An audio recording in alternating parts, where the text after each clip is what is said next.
রাজধানীর বাজারে কয়েক সপ্তাহ ধরেই বাড়তি দামে বিক্রি হচ্ছে সবজি। শসার দাম লাগামহীন, তবে কিছুটা কমেছে কাঁচা মরিচের ঝাঁজ।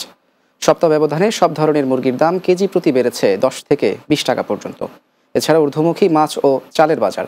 দৈনন্দিন খাদ্য তালিকার অপরিহার্য এই পণ্যের ঊর্ধ্বমুখী প্রবণতা সাধারণ মানুষের জন্য উদ্বেগের কারণ হয়ে দাঁড়িয়েছে। বাজার ঘুরে আরও জানাচ্ছেন হাসান মাহমুদ। রাজধানীর বাজারগুলোতে সব ধরনের মুরগির দাম কিছুটা বেড়েছে, ঊর্ধ্বমুখী মাছের বাজারও। বিক্রেতারা বলছেন টানা বৃষ্টির কারণে সরবরাহ কম থাকায় বাড়তি দামে বিক্রি হচ্ছে।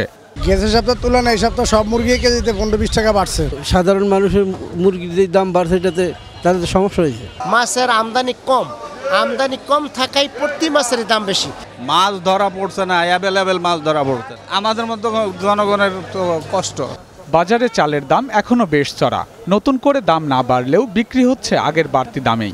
দেশে পর্যাপ্ত পরিমাণ ধান চাউল আছে এবং একটা সিজন গেছে আমাদের 1.5-2 মাস হয়েছে, বাড়ার কোনো প্রশ্ন ওঠেনি। এটা একমাত্র বড় বড় কোম্পানি আছে, যেমন বড় বড় কোম্পানি, তার বড় বড় মেলার আছে, এরা ইচ্ছা করে দাম বাড়াইয়া দিছে।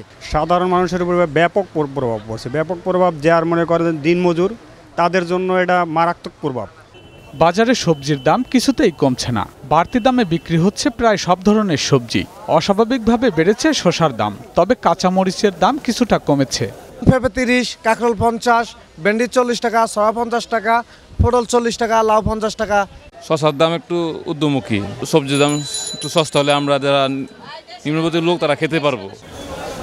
হাসান মাহমুদ, বাংলা টিভি, ঢাকা।